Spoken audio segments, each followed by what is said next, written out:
my name is Nick Ketzner. I don't know if you read my bio a little bit prior, so I don't need to really go through that a whole lot again.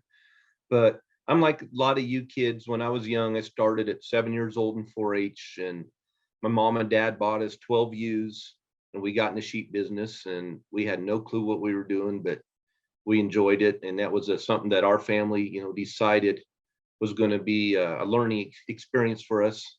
And I've had the sheep ever since then. So it's been a long time I've been in the sheep project. And as I grew, we got more competitive. I still remember my dad always said when we first got started that, guys, we may not win a sheep show, but you're going to be competitive in showmanship, and you're going to take care of those projects the best you can.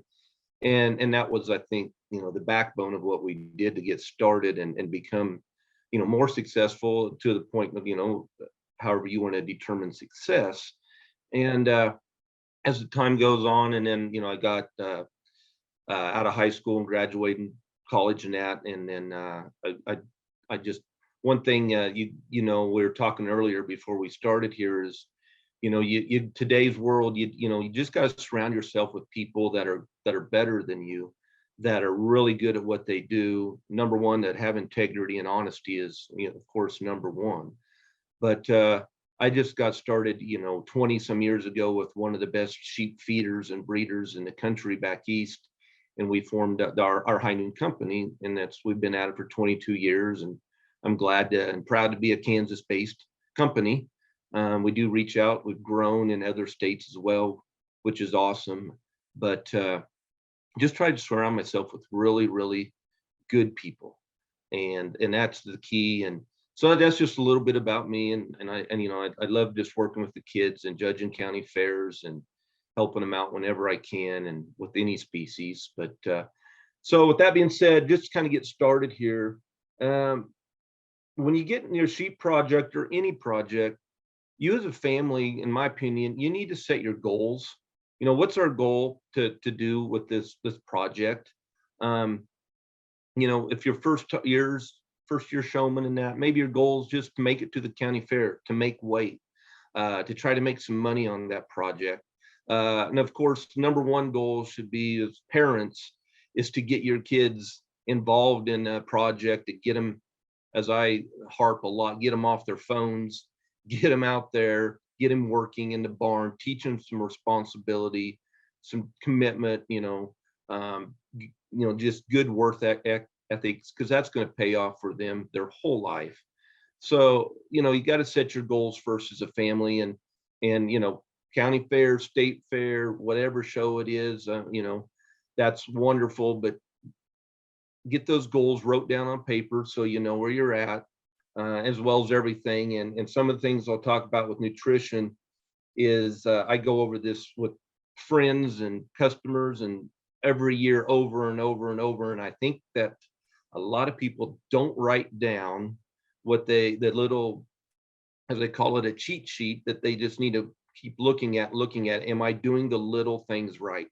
Because that's what separates the good feeders from the, just average feeders, is doing little things right. So it's very important to write things down on paper, and that's why I just kind of like to talk to people. Like today, I hope you guys write things down so that you can go and say, "Oh yeah, Nick was saying we got to do this every month, and we got to keep on track of things by doing this," and that'll help you out so much. So okay, you sit down as your family, and then when it comes now this time of year, everyone's buying their lambs. One thing you have to remember is, first off, is the age of the kid and what size of lamb they can handle. If they're, a 7-year-old, 8-year-old little one that can't handle a very big sheep, you better go to a breeder and say, "Hey, we want a lamb that's going to go, 110, 120 pound lambs at the county fair. And that's as big as we need." Try to fit a lamb that'll fit the kid. Don't try to go buy a lamb that weighs 100 pounds now and weighs going to be 150 at the county fair, and they just can't handle it. So, I think that's a very important thing you just got to think about when you're first starting out. I know a lot of people, they'll show those Dorsets, Southdowns, some sheep that might be a little bit smaller. There's all breeds of sheep that are mature at different sizes of weights. But so you got to think about that for your size. So once you do that, okay, guys, one thing that we're big on, and a lot of people are, and I'm just going to repeat that, is charting out your weights. As a rule of thumb, a lamb will gain about a half a pound a day. If he's healthy and free of worms, coccidia, a good average is a half pound a day gain. So let's just say today's April, first part of April, we got April, May, June, July. We got almost 120 days till August 1st fair, let's say. So 120 days, I'm sorry, at a half pound day is that lamb's going to gain 60 pounds. So what you need to do is go backwards now and say, okay, my lamb's going to gain about 60 pounds here, and I want a lamb that's going to weigh 140 at the county fair, let's say, easy figure. So he needs to weigh 80 pounds today when you buy that sheep. If you want him to be, if the sheep you're looking at, you're wanting a bigger frame sheep in that range, if you want a sheep that's going to weigh, for smaller kids, say, it's going to gain 60 pounds, going to weigh around 120 pounds, he could weigh 60 now, about that half pound a day gain. And realizing, some genetics are a little bit different, but that's a pretty good safe bet on a daily gain. So that's very important. I have a lot of times, you judge fairs and you go and look at kids and the lamb weighs 110 pounds. And they're like, yeah, when we bought him, he weighed 40. Well, didn't think that through very well. So that's a very, very important thing to do, when you're going out to buying those lambs now, is to know kind of what weight range of lamb you need to be buying now, especially if you're just starting out, because, you're not advanced in feeding and, and doing that. So what you got to do also is, once you get your lambs home, and we go and we weigh them every week, like Saturday morning, Sunday morning, whatever, you weigh them the same time every week prior to feeding them, so that they're on the same kind of clean out scale, their body, they're cleaned out and they're not full of feed that day. So just be consistent. So we weigh them every week. So they say they weighed 80 pounds. Next week, if they gain a half pound a week, they're going to gain 3-4 pounds that week. They should be gaining 83, then and on and on and on. If you have a couple of weeks in a row they're not gaining nothing, then you need to start thinking something's going on and start doing some looking at what's going on. And you might need to pull a fecal sample and see, hey, do I have coccidia? Do I have worms? And if you track those lambs and chart them out every time, every lamb, as you go every week, then you have a record of your gains. So that's very, very important, just to do that. If you don't weigh those lambs once a week, it's just tough. And I know some of you probably don't have a scale at home. We've done some pretty crude things when I was young growing up. I mean, we had a bathroom scale. We cut a piece of plywood with a hole in it so you could read the dial on the bathroom scale, and we put them on that piece of plywood and we weighed them. It wasn't great, but it's what we had. And if you can't weigh them every week, I understand that some people just can't, but try to do what you can to find a way to weigh those lambs, because it really does. It's really important on tracking your success, and they've got to be gaining that weight, because if you don't, you go a whole month and they haven't gained 5 pounds that whole month, you're behind and you're in trouble. So anyway, that's just a very, very important thing that you have to do there getting started. So with that being said, so we got our lambs home, and we're one thing we got to remember too, that I think once in a while we get a little bit sidetracked on or lost if you're following other people across the country, is we're getting these lambs in the Midwest. We're going to get them in April, and we're going to show most of them in August, even the middle of July. There's going to be some that'll go to September to our state fair, but those lambs have got to grow and they got to put on weight, and we got to push them to do that. So we go ourselves. We like to feed a protein feed that's, say, like an 18 protein. That protein will go. The higher your protein, it seems to help. It keeps those sheep athletic and a little leaner. in a way, the higher the protein. If you drop that down to like a 15, 16, that has a little more energy base, a little more grain in it, and they'll still put on weight, but they don't seem to grow quite as much skeleton as frame with the more protein. Now, and again, it's kind of hard to change genetics. Don't get me wrong on that, but the higher the protein, just the lambs seem to grow better. I think they still stay a little more athletic looking on it, youth, and a little bit leaner on that. And at the same time, so you've got we like an 18 protein ourselves. Most people pushing lambs will go with a little higher protein. If you go down south and they're growing those sheep for 8 months, they want a lower protein because they don't want to give them hardly any feed. They just want to keep them alive and going, and they don't get serious till later on. But we're in a different world. We got to push them and go. So when we get those lambs home, we kind of like to keep pushing them and have a feed that's got, around a 4% fat, a good source of fat, that will allow them to still put on condition and bloom. And I think if a lamb's healthy and you worm him every month and you make sure he does not have any coccidia in him, and I don't care what feed you use, you have coccidia running around in sheep. They have it. You have to, a lot of people, I just tell them, go get a fecal sample at the vet clinic. If you don't have coccidia in them, wonderful. But we treat ours every month for coccidia, needed or not, just because it's just a good health management to do, and it keeps them on track. But and I'm just a stickler on the details on keeping that rumen healthy and keeping that gut right.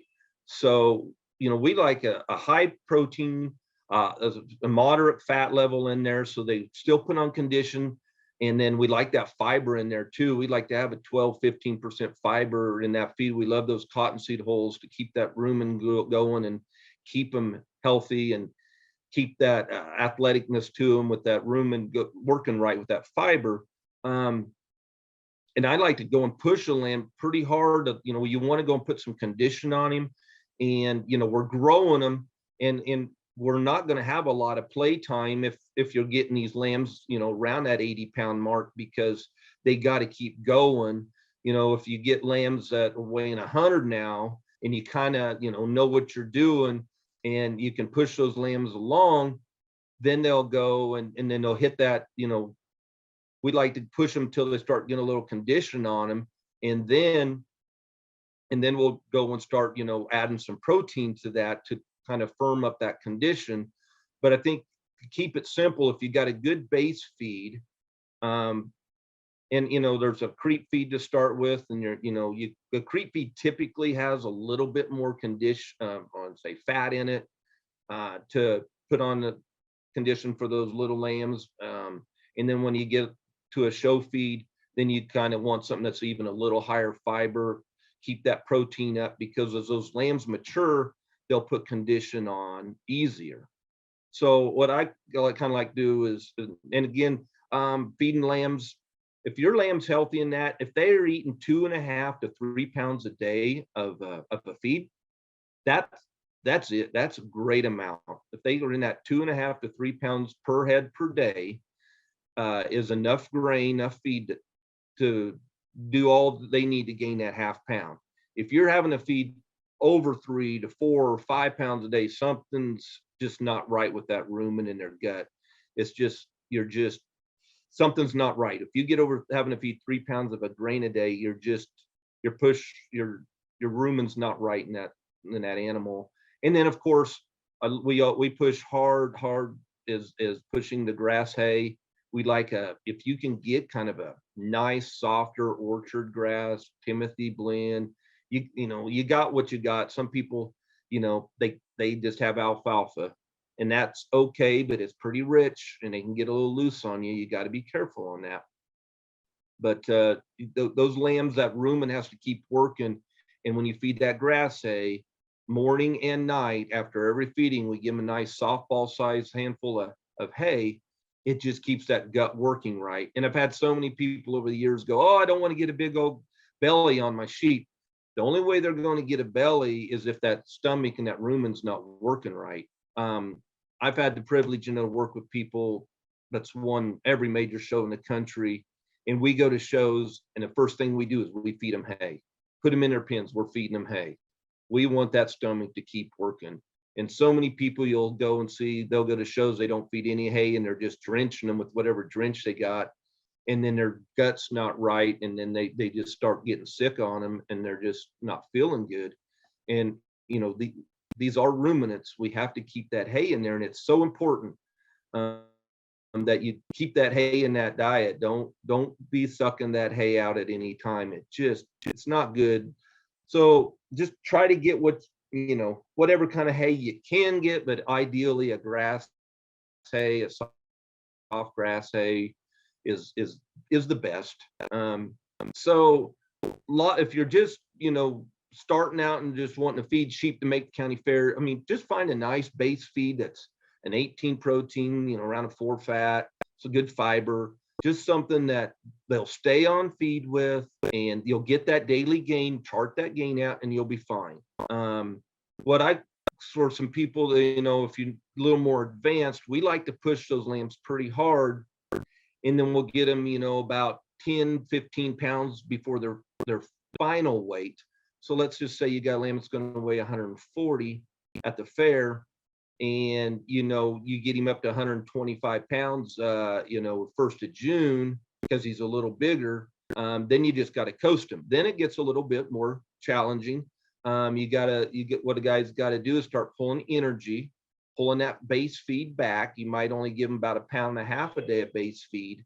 And then there's several products out there on the market. We got one that's called Extra Fill.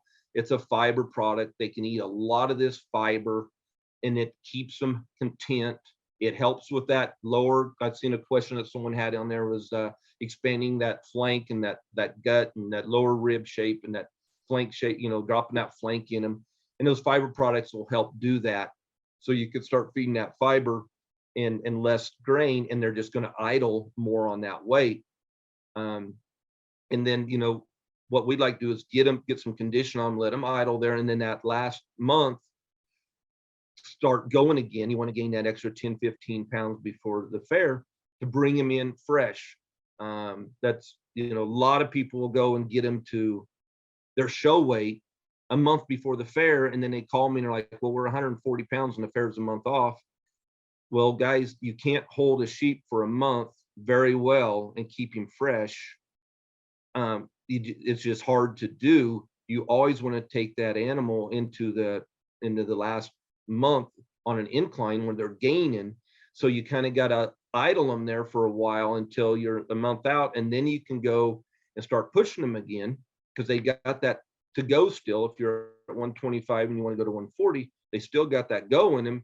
And then you turn them loose, so to speak, and put them on a feed that's got a little more energy. And I mentioned earlier about a protein. There's lots of proteins out there, anywhere 35, 50% protein. That protein helps firm that condition, helps keep that forerib clean and firm on them. It helps burn that internal fat in them. And again, it depends on the judges, how firm they want them. I mean, that's a real long discussion on condition. I think a guy just needs to take one in there fresh and handling firm and not too sloppy fat. For most county fairs, most of these guys, young people judging today, they still want a sheep to handle firm and fresh and crisp, we call it, not too sloppy fat on them. So your protein helps do that. So, a lot of guys, if you need a good base feed that you can, be feeding that, that around that, once you get them to that weight that you're kind of holding them, if you get to that weight, instead of 3 pounds, 2.5, 3 pounds a day base feed, you cut that back to about 2 pounds, add a little protein, and then you can add a little bit of your fiber filler product. You're still about 3 pounds of intake, but you're cutting those calories back a little bit. There's so many supplements out there. I think a guy can go broke buying all the supplements on the world. We really do try to keep it simple. If you have a good feed that can get there and your fat levels right, there's really no need. But if you've done it for a lot of years and you know what you're doing and you can tweak your protein and your fats together, then I understand it. I know what you're saying and doing that. But I think a guy just don't make it hard. Um, just have a good feed that they can stay on feed with, and they'll keep that gain going, and that you can afford to do. I mean, there's so much price craziness out there today. It's just it's ridiculous on some of these prices of feeds. But that's in a nutshell. I guess trying to say, just don't make it hard. A lot of people try to make it too hard, and if you're keeping track of the details, you'll be fine with that 100%. But you've got to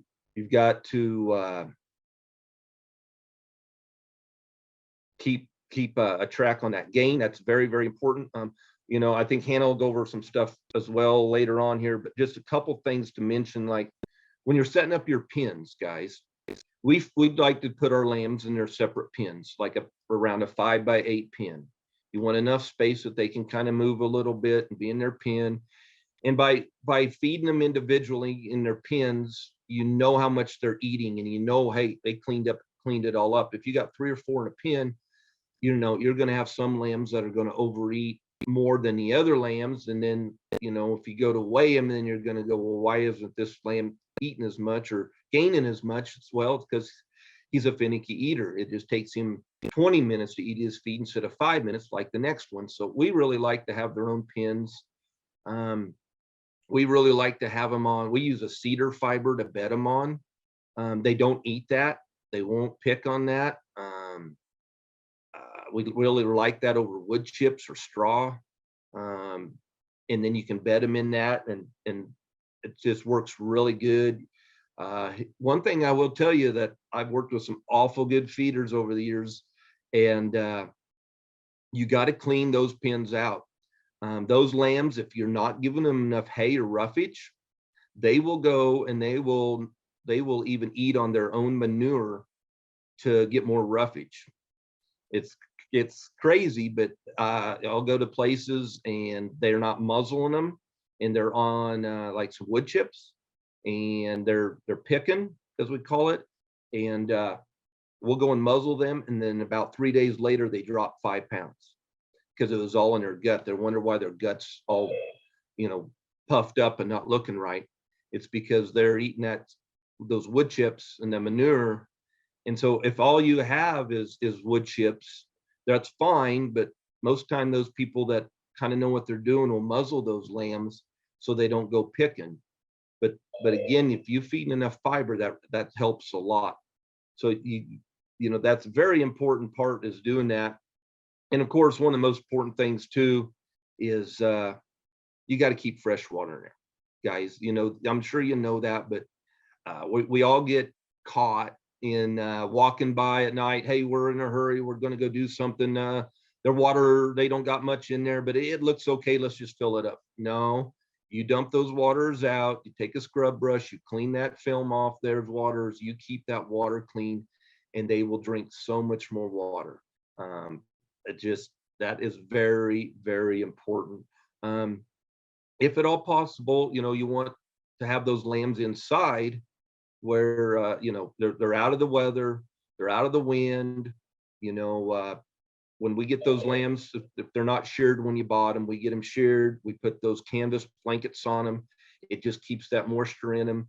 I'll let Hannah go into some more stuff on that, I think, and whatever on that. But that's very important to kind of shear those lambs out about every 45 days if you're not jackpotting them, just to see where you're at. We don't wash them. We want to leave that lanolin in that hide to keep it nice and fresh and supple. But at least then you can put your hands on them and you know what's going on. But those canvas blankets really do work. And try to keep a fan on them, in the summertime. Keep them comfortable. Let's see here. One thing was mentioned a little bit about types of corns to feed. Those little lambs, we've learned a lot over the years too on feeding, and those little lambs love a finer ground corn. Their mouths are so soft when they're young up to about 90 days old, they just can't hardly eat that whole corn. They just can't chew it. Their mouth isn't mature enough and hard enough to do that. So we love to start them on a real finer ground corn, and then as they mature, we roast our grain. Well, kind of unique to that, about the only one that does that. Love that bypass protein and energy, which your grain, of course, has more energy in it than protein, and that'll bypass through that rumen, and it'll give them a firmer condition as they eat that roasted corn. And of course, then you got to put in some proteins, such as cottonseed meal, linseed meal, that helps bypass protein as well, and they work together and they give you a firmer condition, and it also it makes them more efficient in their rate of gain at the same time. Let's see here. Oh, one thing that I had on there, guys, when you first get your lambs and they're young, it's great to get them halter broke, but don't go walking them down the road. Don't go running them. They need to be gaining weight. You got to let those lambs get up to weight before you start exercising them too hard. I like them getting, at least half of their gain, before you start doing a whole lot of exercising. You can sure get them broke to lead, work on bracing, get them broke to show and all that stuff. But it's just like, any animal or athlete or anything is, if you're walking them down the road or running them, then they're going to burn calories and you're not going to get the gain you want. And one thing too that I've tried to tell people as well is, guys, when you're feeding those lambs and you're exercising them, walking your lambs down the road don't do you much good. It's kind of like you and I walking down the road. We're going to walk and get a little exercise, but our goal in these sheep is to build muscle. We want to put muscle in them, and the best way to do that is there's a couple options. I mean, some of the big dogs, they got a track with the dog, and yep, that's hard to beat when you know what you're doing and how to do that. But we never did have a track growing up or anything. We would take them about a quarter mile down the road. You'd have to walk them down the road, but then we'd turn them loose and we'd run them home as hard as we could. You want to get that adrenaline going in those lambs. That's what builds muscle, is that adrenaline. You got to get those lambs just hammering down the road. I mean, some people will chase them with four-wheelers and some people will break legs doing that. And I can't say that I've done it myself. I'm not broken any legs, but I have chased them with a four-wheeler. Just, you got to get them just crazy, kind of wild and nervous to get that muscle growing. And that's the best way to grow muscle. And it don't take a long time. You don't have to go miles.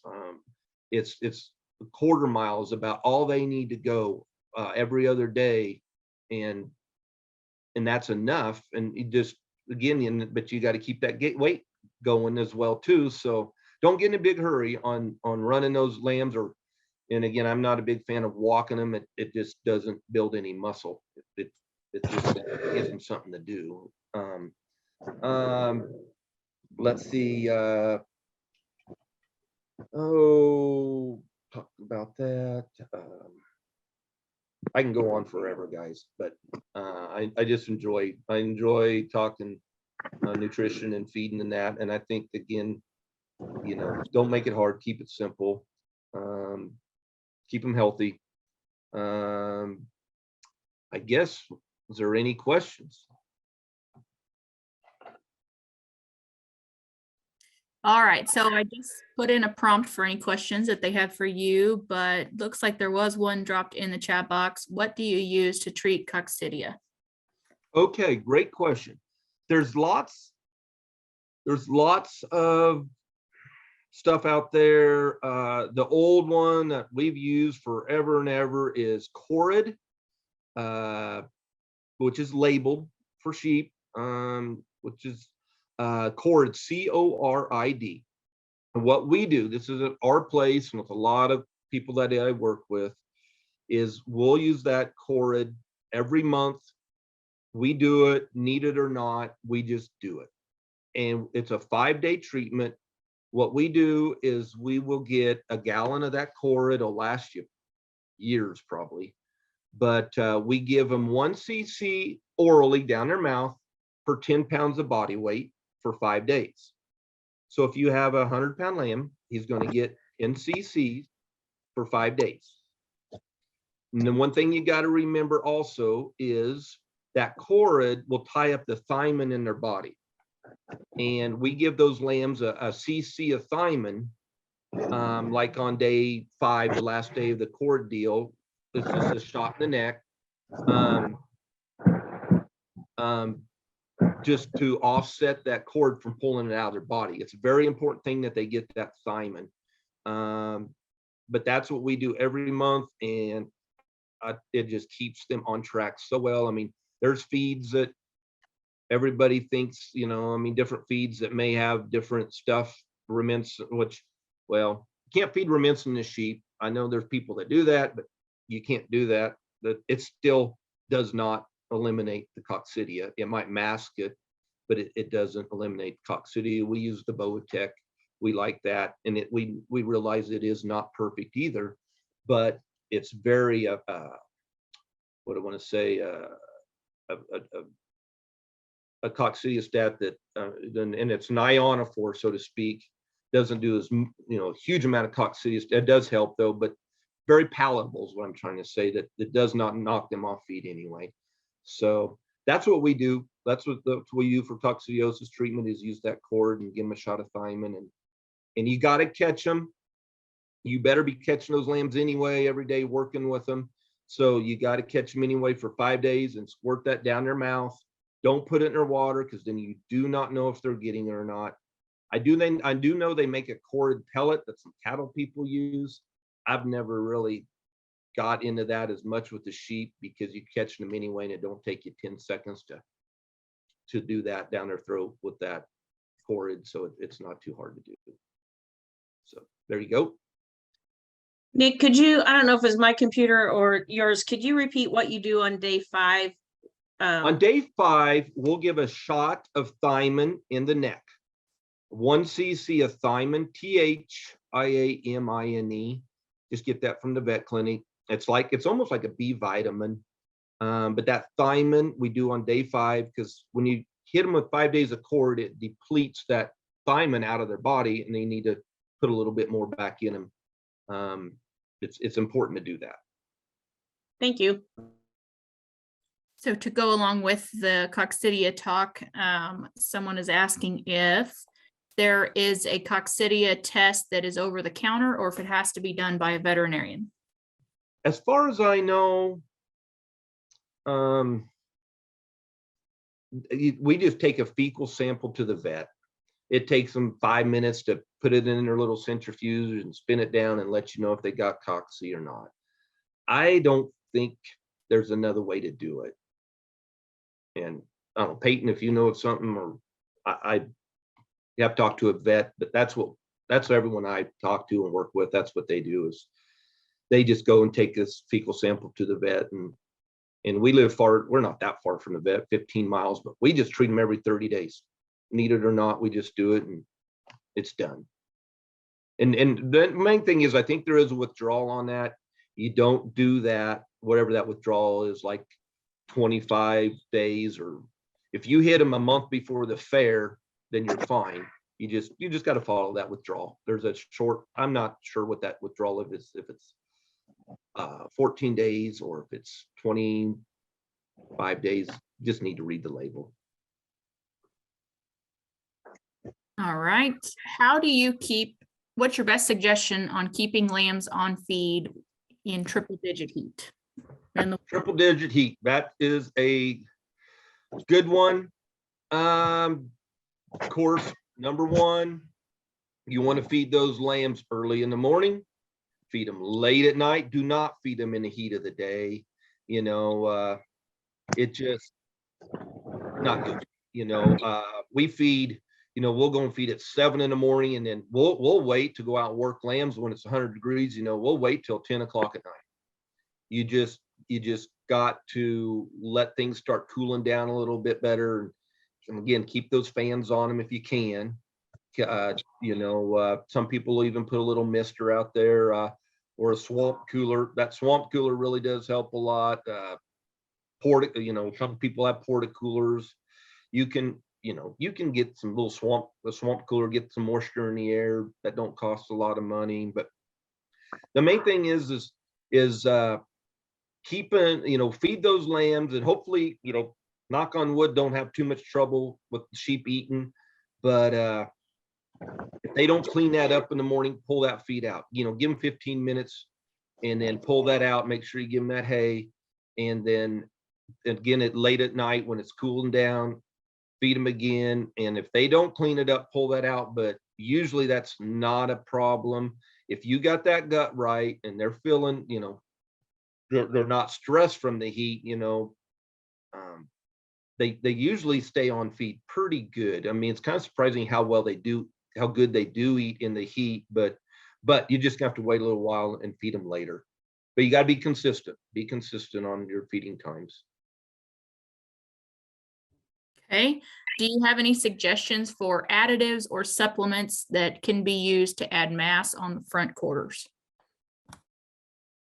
On the front quarters, well, usually we try to add mass on the hind quarters.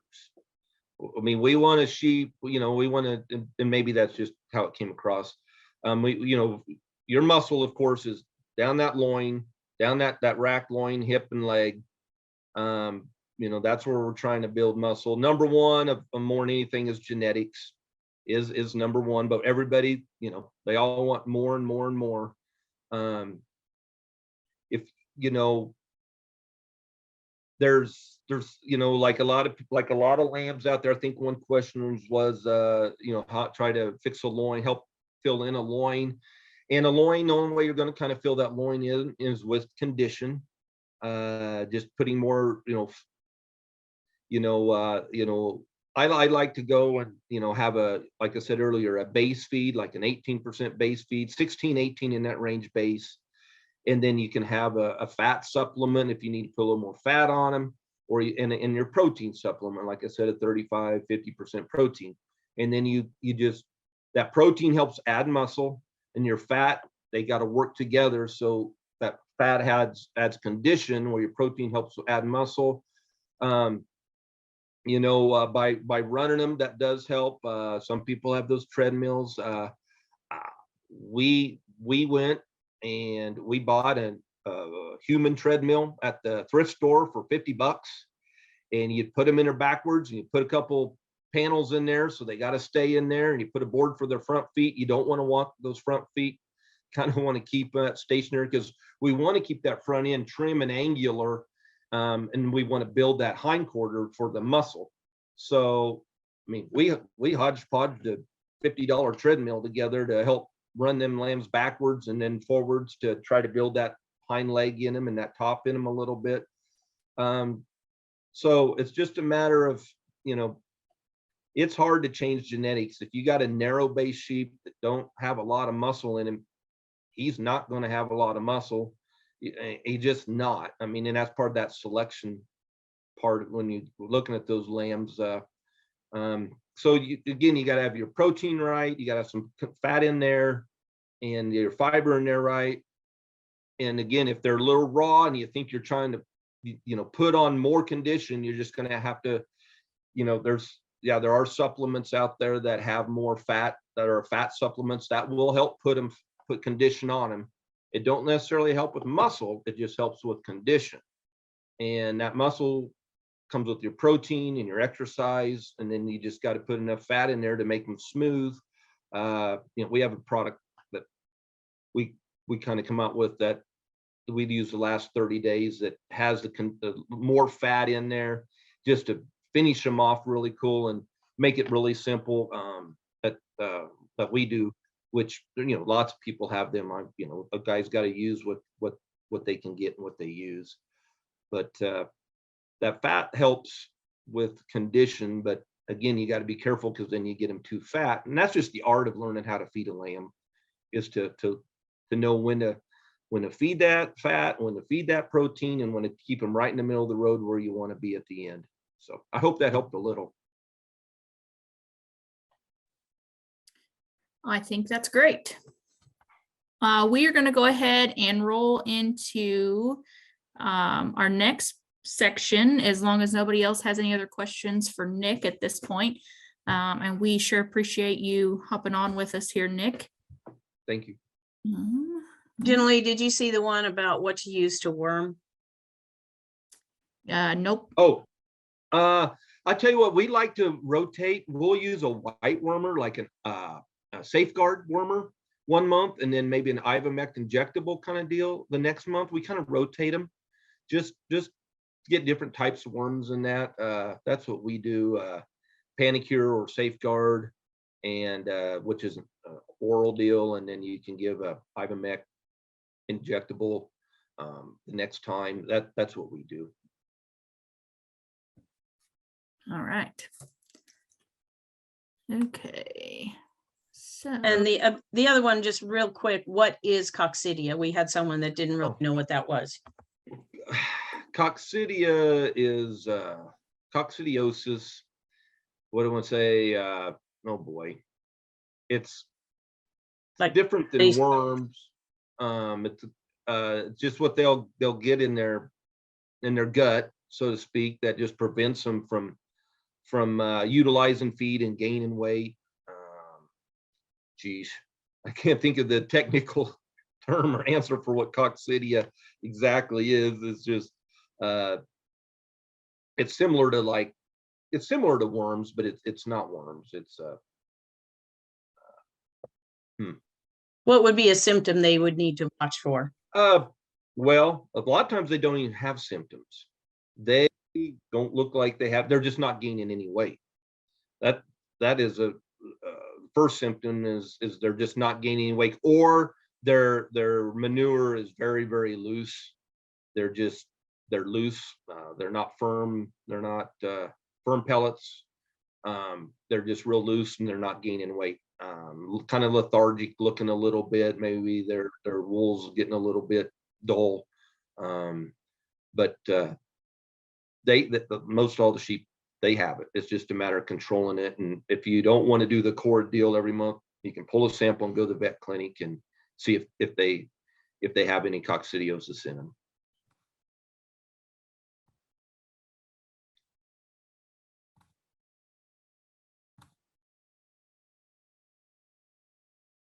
All right.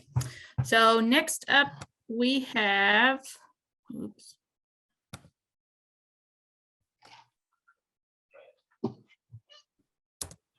Peyton Dahmer. He is going to join us to touch on the judge's point of view of showmanship. So we're going to switch from nutrition into showmanship, and Peyton is going to start off that discussion for us, and I will turn it over to him to introduce himself. And Peyton, I'll stop my screen sharing so that you can start yours. Awesome. Can you all hear me? Yes. Perfect. And can you see my screen now, Jenny? Yes. Awesome. Well, welcome everybody. Good comments from Nick, and excited to get to spend a little bit of time with you guys today. And you're going to have a lot of discussion related to showing sheep between Hannah and myself, and two different perspectives, which is always nice. Just a little bit about myself before we get started here.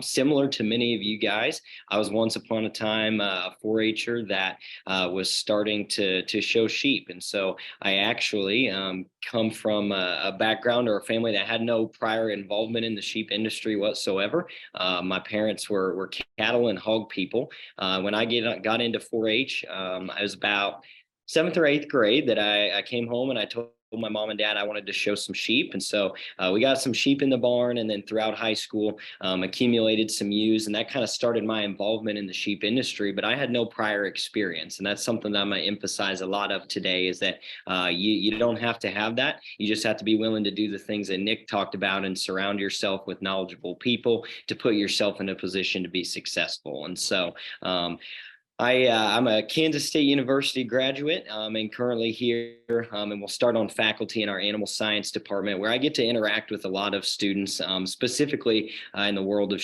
sheep and goats. And so we have our K-State Sheep and Goat Center, and several of our different activities similar to this that we do on campus, where I get to work with kids. But then beyond that, one of my most favorite things I get to do is spend time in the ring, judging shows and working with kids that show sheep across the country. And so that's what we're going to talk a little bit more about today, is some things that revolve around the basics of showing sheep, but also some things that from a judge's point of view maybe can be helpful for you guys, whether you're in your first year of showing sheep or maybe a little bit further and have more experience. It's always good to keep on learning and things that you can learn from. So just the things that we're going to kind of cover a little bit of today.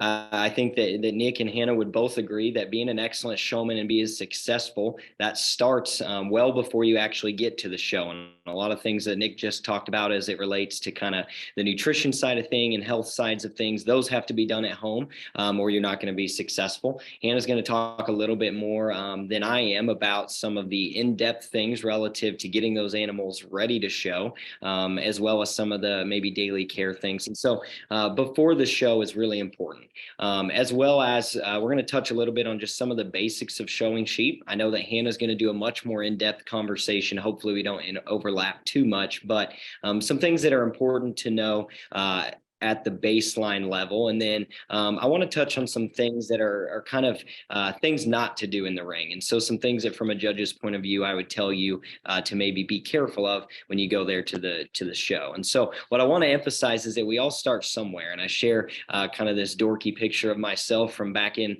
the days when I was still an exhibitor. And again, I mentioned that I had no upbringing in the sheep industry beyond just buying those first projects and surrounding myself with knowledgeable people. And now I get to work all the way up to the national stage, working with kids on showing sheep. And so just because maybe this is your first year and you feel like you don't know everything, I still don't know everything. And so you got to always continue learning. And the fact that you guys are putting yourselves in an event like today to learn from others is going to help you get to that point. So regardless of where you're at in your showing career, take advantage of every opportunity to get better.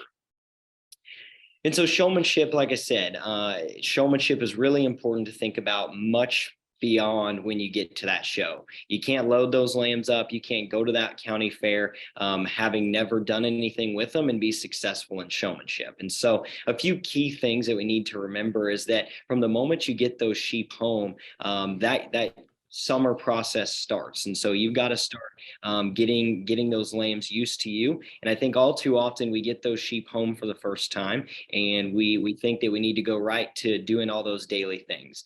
You're putting those sheep in a new environment.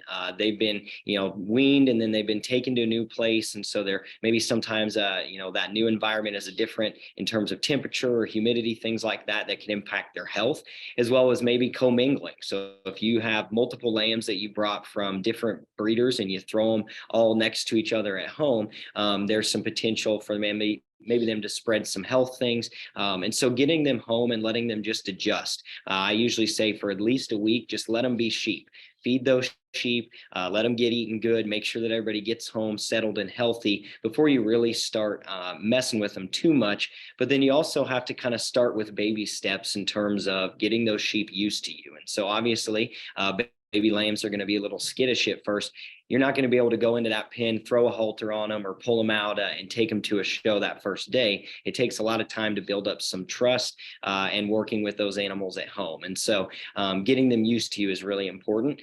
And then I'm a big proponent, and I don't know what other people's thought processes are on this, but I think if you think about the natural cycle of sheep and from the time that they are born and those producers start marketing to junior exhibitors, from the time that you go to the show, you spend a lot more time on the head of those animals, bracing them and learning how to actually show them than you do ever really leading them. And so halter breaking is important, but it's also hard and you have to be patient. I'm a big proponent that it works a little better if we work on showing those sheep just a little bit before we start the halter breaking process, because that's going to be a little more time consuming, a little more challenging. And we'll talk about the differences there in some coming slides. But then at the end of the day, showmanship, to be a good showman, you have to practice. And you can have the the best lamb at the show, but if you can't get it shown, then you're not going to do good. You could have the worst lamb at the show and you can outshow somebody and exceed in showmanship, but none of that's going to happen if you haven't done your time at home to practice. Again, it's a working relationship between you and that animal. And so you've got to get them out. You got to practice multiple times a week. You got to put them in new environments, different spaces of the yard, things like that, that are going to help you be successful when you get to the show. And so when I talk about getting those lambs used to you, again, you got to give them some time to get them home and to let them acclimate to that new environment. But then at the same token, we like to start at home with just getting in the pen and letting them get used to you being around them. And so, you know, I don't reside at home, but I still have a younger sister that I help with her projects every year. We show a lot of sheep all over the country year round. And whenever we get those sheep in the barn, she sends me all kinds of pictures throughout the spring, and she'll just sit on a bucket. She'll just get in that pen really calmly, really slowly there after they've been home for about a week. And she'll sit there and let those sheep come to her and get used to them. And she'll do that a couple different times throughout the week until they start to kind of calm down just a little bit before we ever get them out of the pen and start trying to show them. I think all too often we get those sheep home, people want to grab them and they want to take them out in the yard and don't understand why their sheep are acting crazy and why they're not showing for them. It's because they're not used to you yet. And so you got to get home and you got to work that relationship with them. That's a really important part. Another thing that I think is important to think about, and why I say, at least in my opinion, you can typically have a little more success if you start by just working on feet and leg placement and bracing those lambs. And it's typically a challenging time and a challenging thing to do. But if you think about kind of what the process of the year looks like, most of the producers, and many of you, whether you go directly to a farm and buy those lambs from that producer, or if you go to a live sale, obviously in today's day and age, online sales are probably the most prevalent place that we buy sheep, regardless of what that is.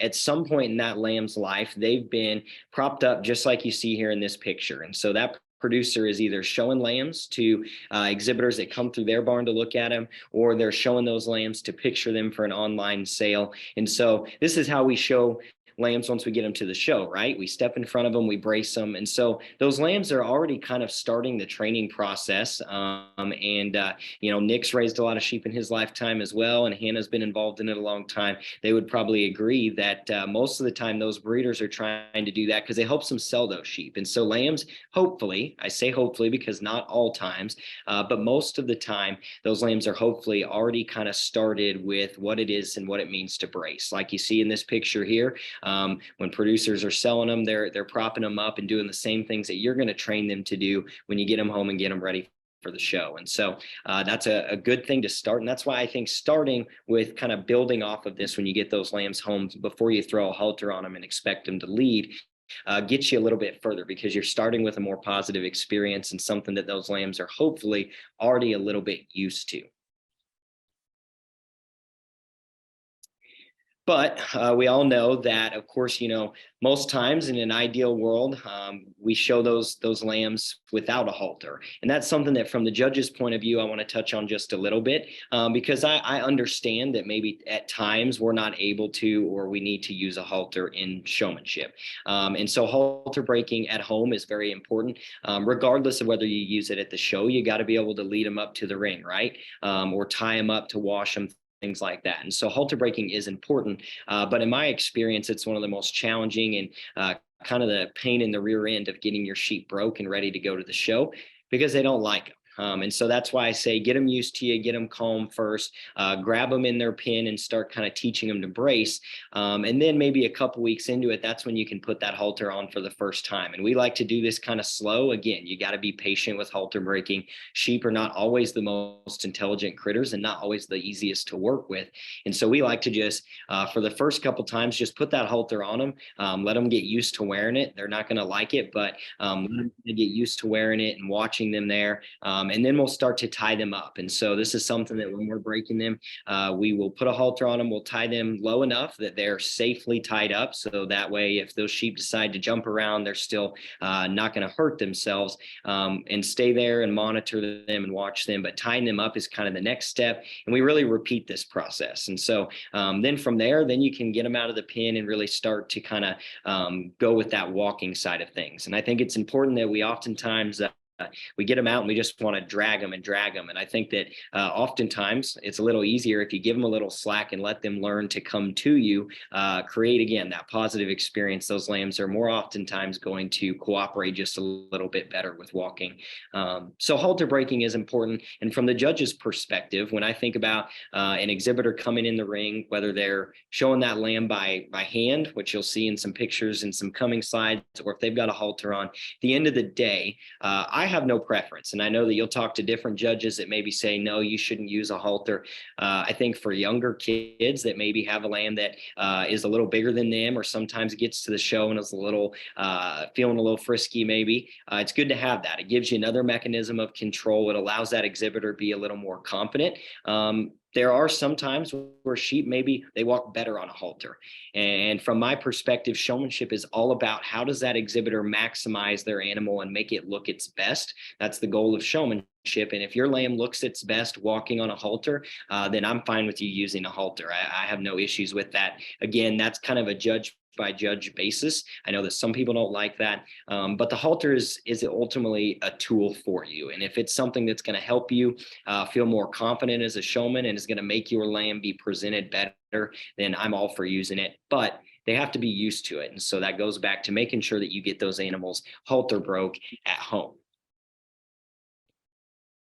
Another thing that in recent years has become kind of a popular area and a tool that I think are very valuable are cable halters. And so these kind of thin cable halters that are not as noticeable and typically are used as kind of another mechanism of control. Something though that I want to reiterate that I think maybe, and kids that I've worked with have probably tried to do this too much, is that these are not a great tool for halter breaking. I like to start with a regular old rope halter, or they have those kind of nylon halters with a chain underneath. I don't think you should start with a cable halter. And I say this because lambs are typically a lot more sensitive to this halter. It's a different feeling for them. It's a little more tight and restrictive on them. And so it's a great tool for helping control animals that maybe would otherwise be a little harder to deal with on show day. Not every lamb is going to be the most well-behaved critter in the world. And again, sheep, sometimes if they're not feeling it on that day, they're not going to work perfectly. That's when these are a great tool. But I've seen too many youngsters that want to put these on them at home and think that they can immediately halter break them with them. And I think you got to be careful because they're going to be a lot more reactive to this halter than they would that regular old rope halter. And so again, you don't want to create a negative experience to where every time you're trying to put a halter on that lamb, they get nervous and freaked out on you. And so I like to start with a regular halter. And then if you need to use a halter or you need some extra control, especially again, for some of those little guys that maybe have a bigger sheep that's a little harder to handle, these are a great tool. You got to use these at home before you go to the show though. So if you get that animal halter broke with a regular halter and decide that maybe that animal doesn't cooperate the best and you want to have a little more control over them, put this halter on and try that at home before you go to the show, because they are going to be a lot more reactive to it and you don't want them to respond negatively when you get them in the show ring. And so practice is key. And Hannah's probably going to talk a little more in depth about some of the things that you can do at home from a practice standpoint. But I've never seen a showman that walks in the ring and had never practiced at home and goes in as successful. And practice is good for both your lamb, getting them used to the things you want them to do, but also for yourself. The best showmen in the country are the kids that I've been able to use, a national showmanship competitions. They are confident and they're poised and they come in and make it look easy, but that's because they've done it for multiple times at home. And so I'm a big proponent that you get a schedule at home, and Nick talked a little bit about exercise and when to implement that and how to implement that.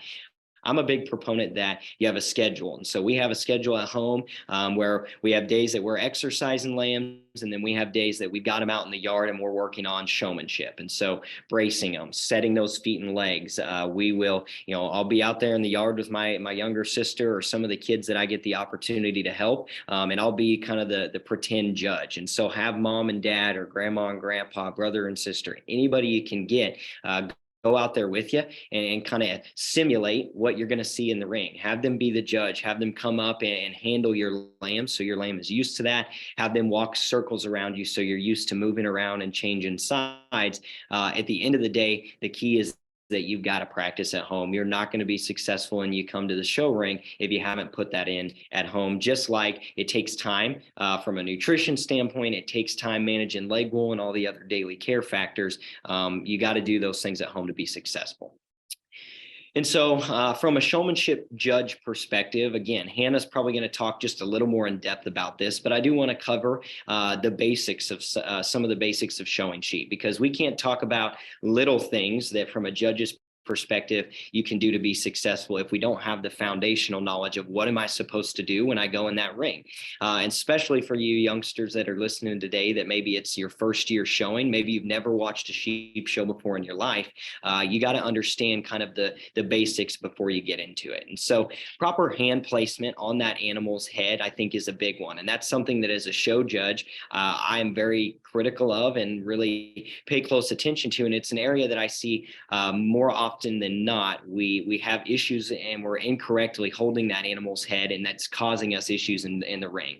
And so we want to have those hands kind of, as you can see in this picture here, kind of cuffed around the side of that animal's head and the base of those ears. I see way too many times where showmen will wrap their hands around the back of that animal's head. And if you think about it, when you're walking that sheep and you want them to go forward, oftentimes we're going to put our hand on the back of their head to make them go forward. And so I see kids in showmanship that wrap their hands around the back of that sheep's head when they're trying to show them and brace them.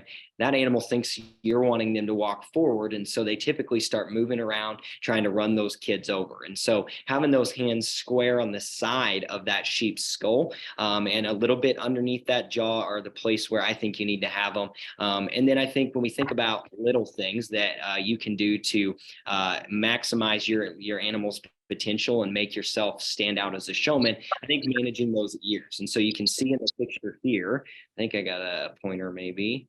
You can see in those picture here, this showman's got those ears picked up, just level, but it helps kind of show off that animal's front end. Again, showmanship to me is about how can you make your animal look its best. And I think if you got those ears hanging down, your animal maybe isn't going to look as neat fronted. And so holding those ears up a little bit will help show off that animal's front end. Likewise, you can see that this nose isn't pointed too far in the air. That's another thing, and you'll see it better in some other pictures that I've got for you. Sometimes we get that nose cranked straight up in the air, and that can cause issues. And so we want to have that nose kind of facing at a natural stance, kind of at a 90-degree angle like you see here. So proper hand placement is a really big part of showmanship, in my opinion.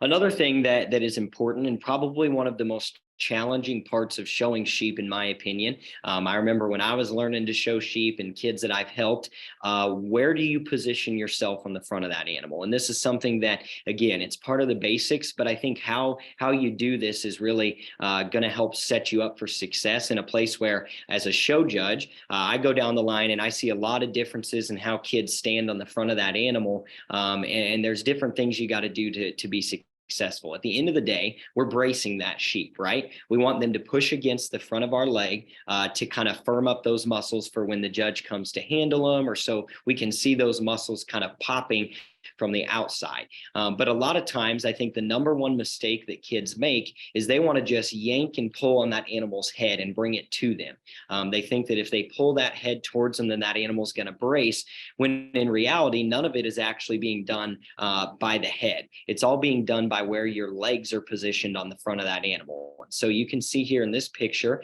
we've got the showman here, and I'll be honest, I was able to utilize some pictures of my younger sister today to kind of serve as an example. But we want to be in square in front of that animal.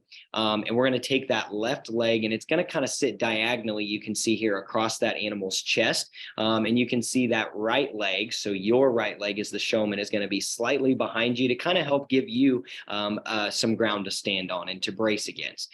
And what you're going to do, instead of pulling up on this animal's head, you're going to want to lean into the front of that animal. And so it's hard to see in pictures, I know, but here you can see that left leg is pushed up against the front of that animal, and we're going to just apply slight pressure and hope that that animal, if we've done our job, will respond to us and push back.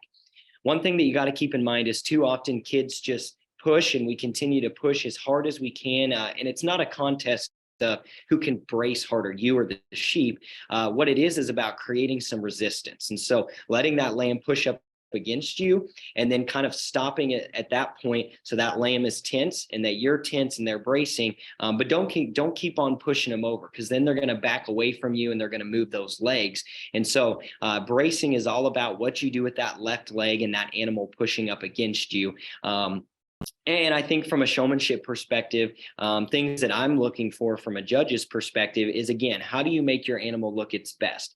Like Nick talked about earlier, we want those animals and those lambs to be tall fronted and, cool looking up in the front part of their body. And we don't want them to be kind of deep chested or plain in their chest. And so what you can see here is that this showman is covering up a little bit the front of that chest of that animal with their leg and how they're positioned on the front of them to brace that animal. And so I think that that's something that all too often kids may be, and it's uncomfortable, right? It's kind of a weird position for you to be in. And that's why I say practice at home so you get comfortable with it, so your lamb gets comfortable with it. But you can use that to kind of help cover up, especially if you've got a lamb that maybe has a little more shoulder or chest on them, to cover that up and make them look better. I see showmen that, maybe, don't do a good enough job of getting kind of square with themselves in front of that animal and having enough ground to stand on to actually brace that animal. So then that sheep's going to push them over. So you got to be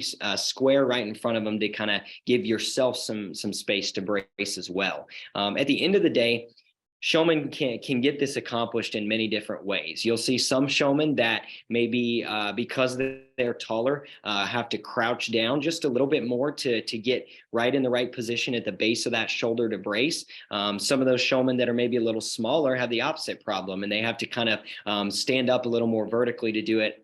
From a judge's perspective, I don't have a preference. To me, again, if however you do it that works for you and that animal, that's what you need to do to make them look their best. And I'm not going to have a preference, I guess, on where you're positioned, as long as you're getting that animal braced appropriately. And so the last kind of piece of the basics, in my opinion, are feet and leg placement. You got to know where to put those feet and get them set for the judge. And so we want to set those feet and legs to kind of a four corners position. And so you can see here kind of in a square or rectangle, all four of those legs set comfortably for that animal. I see too many showmen that'll set those back legs. They're trying to make their sheep look so much wider because we want them to be wide, right? But we'll set those legs way too far out, and it's uncomfortable and it looks uncomfortable for that sheep. You can't make them any wider than what they are. And so I tell kids, set those legs in a natural position where if that lamb was just standing there normally, that's where their legs would sit. And so you can see here, this animal is set all four corners, front legs and back legs, neither one are set too wide so that animal is natural, and they're going to be able to brace a lot better. If we set them too wide, it's uncomfortable for them. And think about it, they push off of those back legs, and so it's going to be hard if you tried to brace up against the wall and you set your legs way wider than you would normally stand. It's going to be uncomfortable and hard for you to do. And so it's the same concept for your sheep. But knowing how to get those feet and legs set is an important part of showmanship. When I'm coming down the line and looking at those animals as they're set up, the folks that have those feet and legs placed in the four corners position, that's the first thing that I look for, is that do they know how to get those animals set up? And of course, you want to be able to do it quickly, right? As I come down the line, you've got until the moment I catch a look of your sheep to get that animal set up. You want to get those feet and legs set up as quickly and as efficiently as possible. So some other things to consider beyond the basics, and again, Hannah's going to talk probably a little more of how do you train those animals to do that at home, but some things to consider. Eye contact is important. And this is something that I think, the show ring, we teach a lot of lessons about life, being a competitor and things like that. Eye contact is something that's very important. As you go into to your career someday, you got to be able to make eye contact with people. And so in the ring, being a showman, you got to be aware and attentive to your animal, but you also got to be aware of where that judge is at. And making eye contact with that judge is really important. So as I come down the line and you've got that animal set up like you see here, as I come down the line, when I make eye contact with you, I'm looking at your sheep, right? And so if I'm looking at another exhibitor, doesn't mean you shouldn't still have your eyes on me, because you want to make sure that if I turn around and look at you, that you're right there ready to go. But eye contact is really important, and something that is exhibitors are walking in the ring for the first time. Those exhibitors that have their eyes on me and they look like they're there and they know what they're doing, they're going to establish a stronger first impression with that judge, versus if you come in the ring and you're looking off into space and don't really look like you're paying attention to things, that judge probably isn't going to think that you are there and know what you're doing. And so eye contact is very, very important. And probably the most important thing when it comes to showing sheep, whether that is in your showmanship class or in your regular class of the show, that's your attitude. And like Nick was saying there at the beginning of the year, setting goals for your lamb and how you want to do in the show, I think setting goals for showmanship is just as important. And your attitude of how to get to those goals is a big part of it. Showmanship can be frustrating, and showing sheep can be frustrating. Getting them broke to show is hard. Getting them to the show, you could have the most broke animal there that shows great at home, and if that sheep's not feeling it that day, just like if you go to school and you're just not feeling great that day, sometimes they're not going to behave as good as they do at home. And to me, as a show judge, it's how you respond to those situations that I'm looking for. Do you maintain a positive attitude? Do you not get frustrated? Do you just keep on trucking along there in the ring? Then your attitude at home, you've got to be the hardest worker. When you get to the show, again, showmanship, it doesn't matter if you've got, the grand champion lamb or if your lamb stands last in class. It's all about what you can do. And you have to be confident. You have to come in the ring and be confident in what you're doing, and you have to enjoy it as well. If you're going into the ring and you're not enjoying it, you're not going to be successful in showmanship. And you make it enjoyable by keeping a positive attitude and working hard at home. And so I want to talk just a little bit about some things that from a judge's perspective, you should never do in the show ring. And these are things that I think you could talk to any show lamb judge. You can ask Nick, he's judged several shows himself, and you can ask Hannah. She's been very successful in showmanship, things that you should not be doing in the show ring. And the first and foremost for me is slapping that animal around. And I think this is a challenging concept because obviously we want to brace those animals, and to brace them, sometimes applying a little bit of pressure to their dock or to their side to kind of tense them up is warranted.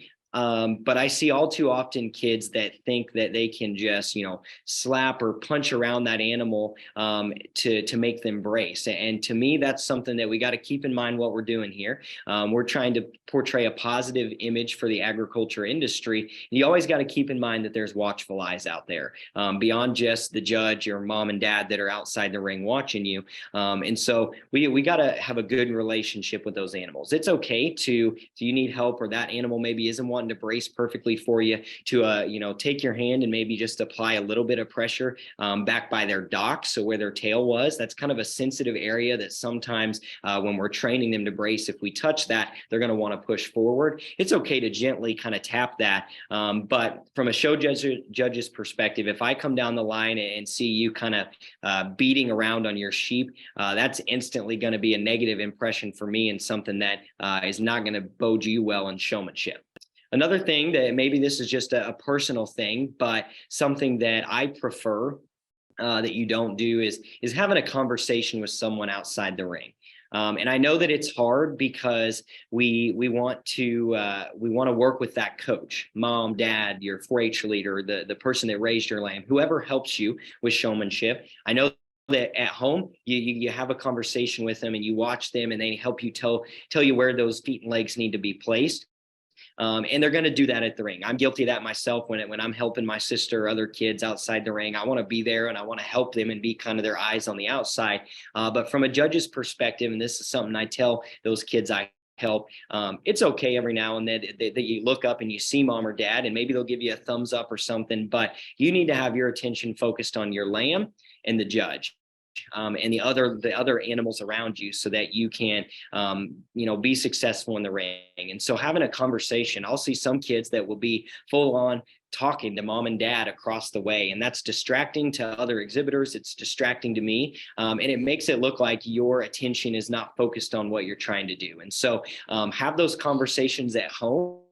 Work with mom and dad or whoever's helping you to get that animal shown at home. So that way, when you go into that ring, the only thing you're focused on is what you're there to do and not what people outside the ring are telling you to do. Another thing that is important to me that maybe sometimes we tend to overlook, and Hannah will talk about this, but getting your lamb clean. When you go into the ring, if you come in with a lamb that's dirty, or even yourself, if you aren't well presented, then that doesn't establish a strong first impression. And so you want to come in and make sure that lamb is clean and looking its best. You want to be clean, wearing, clothes that are clean, don't have any, tears or rips or things like that. You want to present both yourself and your animal to the best of your ability. And then showing frustration. Like I said in the last slide there, I know that showing sheep sometimes can be frustrating. They don't always want to be the most cooperative animals, or sometimes things just aren't going to go your way. But to me, it's how you respond to those situations. And so if you get into the ring and your animal just keeps on moving those legs, you get them placed and they want to dance around on you, those showmen that I can see that they're mad on their face, or they start to respond by kind of beating around on that animal, or they look frustrated. You want to be able to not show that frustration. And this is, again, a life lesson that is important for you to learn, even outside of the show ring, that you've got to maintain your composure. You got to stay confident, cool, calm, and collected, because, not every time is it going to work perfectly for you. And so you got to make sure that you keep your game face on and that you don't show that frustration in the ring. At the end of the day, showmanship is the only thing you can control. So you can have a great feeding program. You can, go and depending on, your budget or where you're going and buying those lambs, genetics play a huge part into it. Not everybody can have the best lamb at the show that day. That's the part of it. That's how it goes. But one thing I tell kids is that, as a showmanship judge, I don't care what your lamb looks like. What I care about is that you come in and that you are confident in what you're doing, and that I can tell that you've been practicing at home. It's supposed to be an enjoyable experience, but at the end of the day, you're not going to win every showmanship competition. Showmanship is a very subjective thing. So a lot of things that I've talked about today, the next judge may have a slightly different opinion on, and that's okay. No different than judges having differing opinions on your lamb itself as well. But showmanship is the one thing that you can 100% control by practicing at home, by working with those lambs, and by doing your job at home to do that. And so making sure that you put every ounce of effort in to control that is important, in my opinion. And so with that, that's all that I have to discuss on things today. Here's some of my contact information. If you have further questions that we don't get answered today, go to our website at ksusheepandgoat.com and send me an email. I'm happy to answer any questions that we don't get answered here today. But at this time, I will open it up and try to answer whatever questions you guys have. All right. Thank you, Peyton. So if you do have questions for Peyton, go ahead and drop those in the chat box. For now, we have one question asking about color of shirt for showmanship. They've seen some that wear white and some other varieties of colors. Yeah. First and foremost, you got to see what are the rules of your show. A lot of shows, especially at the county level, will actually provide a t-shirt or a shirt that every exhibitor gets to show in. A lot of times those have information related to that show on it. Even some of the national shows do that. And so if they give you a shirt to wear, then wear that shirt. But if you get to wear your own shirt, depending on, I don't know of any shows that have specific rules on what that shirt should be, but my opinion is always to be conservative. I think a white shirt is a great option. I think anything that looks clean and professional. And so we obviously don't want to be wearing a ratty old t-shirt. We don't want to be wearing something that, has distracting things on it. But as long as you look clean, you look professional, then I think that's fine from a clothing standpoint. You do what's best for you in that sense. Okay, are there any other questions for Peyton?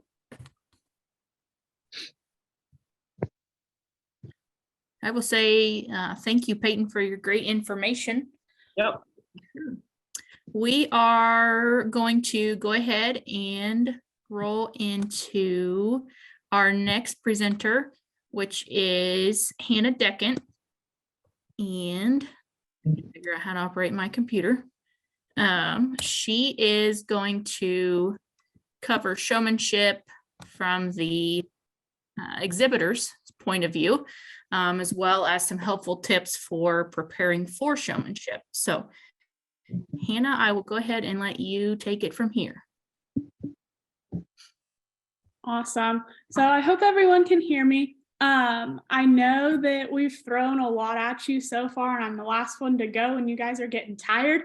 However, the thing that I want you to remember the most about what I talk about, what Peyton's talked about, what Nick's has talked about, is you have to come up with a plan that works for you and your family. So a little background about me. I started showing when I was 6, kind of same story as Peyton. Parents did have no sheep background whatsoever. I actually got hooked from a babysitter who used to babysit me, and the rest was history. My brother then started showing, and he just showed his last state fair. And so I showed and raised sheep for 14 years. So I've been on both sides of it, started knowing nothing and came out of it and came up with so many tips and tricks that I'm going to share with you today. But like I said, the thing that I want you guys to take out of this, the biggest thing, is find something that works for you and run with it. You're going to have a lot of differentiating opinions throughout all of this, but I want you to find what works best for you. So as far as you get your sheep home, we're just going to start, you have them in your possession. Like Peyton talked about, what we always did was we gave them that week. We got them home, we got them in our barn. We gave them the week to just chill, figure out their new home lifestyle, kind of figure out our voices, us in and out of the barn, our time frame of when we were going to be in there, just so we were all on the same page. We could kind of help them, their stress level calming down. And then what we started to do after that week is we would, when we went in to feed every morning, every afternoon, my brother and I would both go in the same pen, and we'd each individually catch our own sheep and set them up and brace them right away. We'd do that for about 2 weeks before we ever put a halter on them, just because halter breaking is tough. Then we'd throw the halter on them and we tie them up. While they are tied up, we would do 1 to 2 sheep at a time. If there was my parents out there plus my brother, then we would do the whole pen of sheep, but we would only do 1 pen at a time. And for us, that could be 3 or 4 sheep in a pen. Just because my brother and I, between the two of us, there was a year that we had 16 sheep in our barn. So I know for some of you that's like crazy, and yeah, we took it to a whole new level. So we would get them halter broke. Once they stood with the halter tied up, loose with slack, and stopped jumping around, that would be a week, week and a half. Some of them maybe 2. We would then take them out, and we would, like Peyton said, give them slack and just let them walk. Don't try and tug on them, pull on them. That's when they start to get stressed out. So you kind of just let them, at that point, they lead you. So once we get that done there, halter broken, everything, what we do next is we set them up on a schedule. So for us, we had 3 different pens. And so we would set up a 3-day rotation for our sheep. So one day, our sheep in a pen, we would take them down the road. So like Nick talked about, we would take them down the road, and once they figured out where home was, we would let them go and sprint home, just to get that adrenaline going for them to build that muscle. Our second rotation would be hand walking. and bracing and setting up, we actually built ourselves a little sand arena out in our yard by our barn that we would walk in. And what that looked like for us is we made it a square. So we had 4 corners to stop on. We would walk them 3 laps around that arena before we'd ever stop to set them up. When we stopped to set them up, we would set a timer for ourselves to see how long it took us to stop and set up our lamb and make them the best they could be. After that, we'd start with a 1-minute timer and work our way up to the end of the summer, setting them up and bracing them for 5 to 10 minutes. So a lamb walking and setting up, we would work them about 40 minutes because ultimately, when you get to state fair or the county shows, you could be in there for a good 40 minutes. We had a showmanship round one time in the finals at state fair that lasted an hour and a half, and we were in there standing for that long. So you just need to make sure your animal doesn't time out. Our third rotation is what we call a brace box. But virtually all it is your stand that you use to shear your lamb. We built them out of wood, but we kick the back legs down and put it at an incline, not a very big incline. Some of ours are maybe a foot tall, 6 inches tall, but an incline so they learn to stand there and just brace. Ultimately, that helps us so they just stand. We would stand there with them, obviously, so they don't freak out. The longest we would make them stand there for is 5 minutes. No more than that, because they would get tired, 1, and 2, that's about the time that they'd start get fidgety, and ultimately they could end up hurting themselves. On top of that, we started our own like little leg routine because we all know the bigger, the shaggier the legs, the cooler the sheep look. So my brother and I on the rotating days, every 3 days, anytime our sheep would be taken down the road, we would do the conditioner in their legs, blow them out, and our lambs stayed in wraps.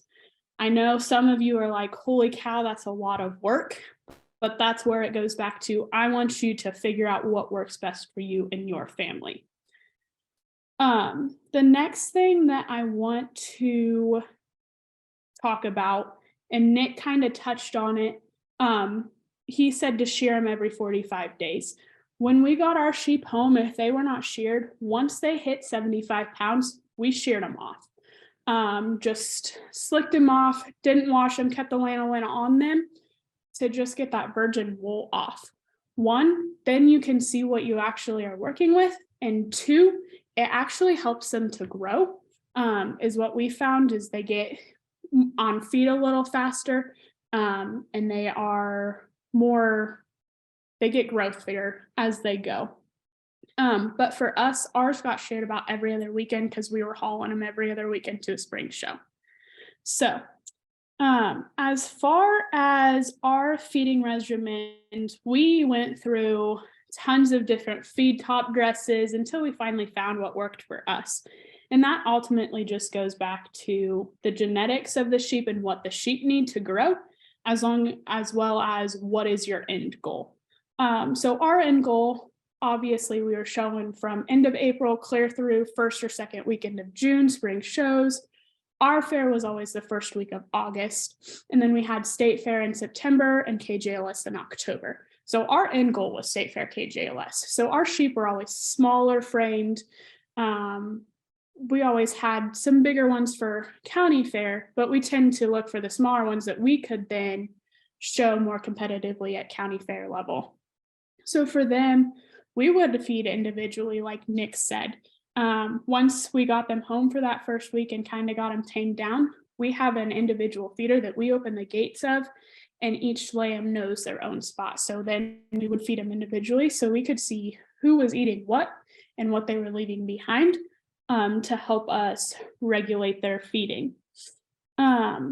And I know there's a question for Nick on how do you get the sheep to eat in 100-degree weather, which was super hard for us. We are in Western Kansas, as far west as you can get. So we have the gamut of heat, dry, wind. We got it. So what we always did is we fed late at night or early in the morning before it got super hot or when it was cooling off. But the other thing we would do is as soon as they go in that individual feeder, we hose their legs off and then run it down the water down their neck to help cool their body temperature down. Just so they don't get off feed, 1, and 2, if you're outside, you're gonna sweat. And so you're gonna want to find some water of some sort just to cool them off. The other thing that I want to talk about and that we did a lot here was repetition. Just constantly working with them all the time. Like Peyton said, showmanship is won at home before you ever step foot at the show. So for us, we'd spend 3 or 4 hours outside every evening before we'd ever come inside. We'd get home from school, we'd go work sheep. If the weather was cooperating and it was cool enough to. If not, we would come in, do homework, and then go out. But the thing that I want to let you know that helped us the most is we never worked them in the same spot. So every time we worked them, we would go somewhere else. Especially, we went to so many spring shows. I think the last year that we did spring shows, so last year my brother went to 13 spring shows. One, that's just to get the sheep out and to get their jitters out. If you want to just go to county fair and not go to any jackpot shows, spring shows, that's totally fine, but you have to make sure that you move your working area so the sheep have time to get their jitters out and aren't so focused on the same spot every time, because inevitably, even when you do that, the sheep are going to freak out day of show. It's just the nature of the lamb. So for getting ready for a show, let's say you have a show next Saturday that you're getting ready for, hypothetically. For us leading up to, we would always shear Thursday or Friday before the show, sometimes even Wednesday, depending on how many we were taking. For us getting ready to go to that show, we would get them out one at a time. We would go and wash them, make sure that we wash them really well. When we wash them to shear them before spring show, we would use the brightening shampoo, so the purple shampoo, just to get them as clean as we possibly could. Scrub their legs real good, put conditioner in it, let it sit, and then we would take them in and shear them off. We typically, for spring shows, would use fines. So we run Lister Stars, and we would use the fine blades that you put on those. Just that way, they're not super slick shorn, but they also have enough off of them that you can see. And then we would do legs. So for us, what we did for our legs is we blended down the hock and down the front leg. So we don't want to see some, you'll see at the knee, there's like a poof. So it's really, really tight. And then there's this poof of hair. And I don't have a picture. I was really bad about that. I'm still in college, so crazy life. But you want to blend it down and ultimately make it as clean and cut as you can. So we're now at the show. We're getting ready to show. You get there, you pull up in your trailer. You just woke up, because I always slept to the show. And you're ready to go. So it's morning of, you get there and it's time to weigh in. You take blankets off, you take wraps off, you send the sheep across the scale, you take them back. For us, we always had to leave super early, so our sheep never got fed before weigh-in. So we got them weighed in, and then we would take them back to our trailer and we would feed them. After that, we would figure out where they are in the show. When we showed up, about an hour and a half before the show started, and when we would start getting ourselves ready, as well as the sheep. So we would always go and wash. As Peyton said, you want a clean lamb walking into that arena. We would go take them to the wash rack and wash them, weather permitting. And I say that because there are shows that you will go to that it is 30 degrees and blowing, 40 degrees and blowing, and it is super cold. If you feel like you are cold in a coat with getting water, then it is going to be too cold to wash that lamb and that lamb will become sick. So what we always did is if we felt it was nice enough to wash the lamb, we would take the lamb to the wash rack and we would only use soft soap day of show. It will get them clean, but it won't strip their lanolin. So it will keep their hide nice and soft and fresh going into the show. So we would get them washed and ready to go. After we got them washed, we would take them back to our spot and get their legs blown out really good and dry, as well as their bellies and their necks, just so they're not dripping water everywhere. Their backs and sides, we would leave wet and put a towel over them and kind of wipe off excess water and put the towel on to keep their hide moist. And then we would get to brushing legs. So for us, we just got a little poodle comb from Orscheln's, or I know you can use a wool card, whatever you can get your hands on to fluff out their legs and just make them nice. So you want to brush out all the tangles and get them looking show ready, which you can all will have your different show day prep, and I can talk a little bit more about that too. Then for me, I was always a nervous Nelly. And so I would then grab my showmanship lamb once everybody was ready to go. I was changed for the show in my show clothes about 30 minutes before I was getting ready, 30 to 15 minutes before they'd call for you and showmanship or market or whatever you're getting ready to go in. Grab the lamb that you're showing and you go for a walk. One, it will stretch your lamb's legs out and get them ready because they've been on a trailer for us 3 hours sometimes. So depending on how long you want to go take them for a walk. And it would get me in the right headspace as well. Just kind of us get on the same level, getting ready to go, know that you need to get ready to be amped up to walk in that arena. And then as far as walking in that arena, parents, this is where it comes on to you. My mom and I, right before I walked in the show, could not look at each other just because my mom's super competitive. I'm uber competitive. You put us together before I walk in, not a good mix. So it was always my dad grabbing my halter from me as I was walking in the holding pin or grabbing the towel or giving me a high five. Parents, this is where you tell your kids, give them high five, good luck, I love you, go get it done. Not a last minute little session of, hey, you need to do this, this, and this, because for me and my brother, it did not work. We'd go in more nervous than anything. So that is where you as parents need to be out with your kid and exhibitor as much as possible when they're working, so you can get out those little things while you're working.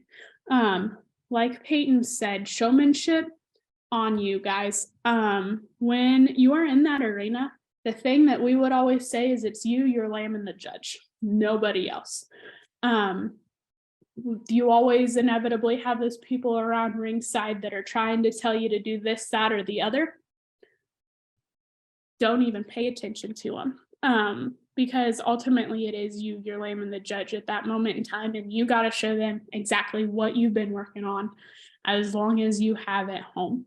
The other thing that I want to talk about is the sheep feel your energy. So if you're a super stressed person and you get super nervous, that's when you need to go for that walk before you go out, because if you get in that show arena and they feel your nerves, the sheep are going to start to get danced. So if you're calm, cool, and collected, you'll be great.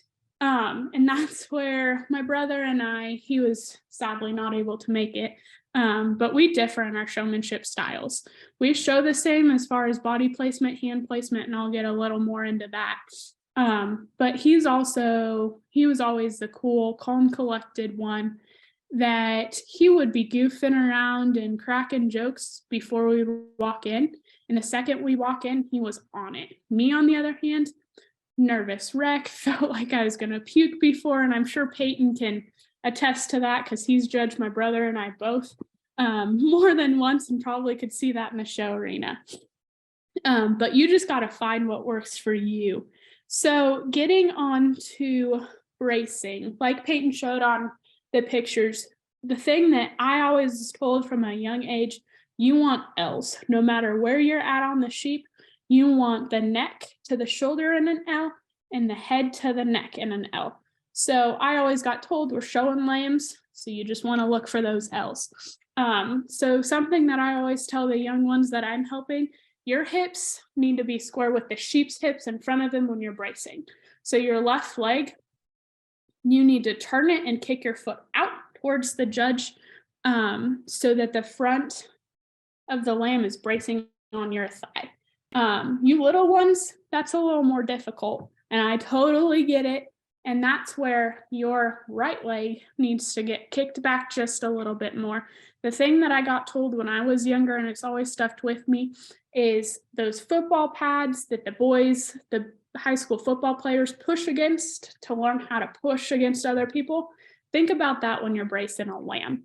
And the thing that always helped us is we always taught our sheep how to stand with their head and neck before we ever put pressure against them, because like Peyton talked about, it's not a lot of pressure.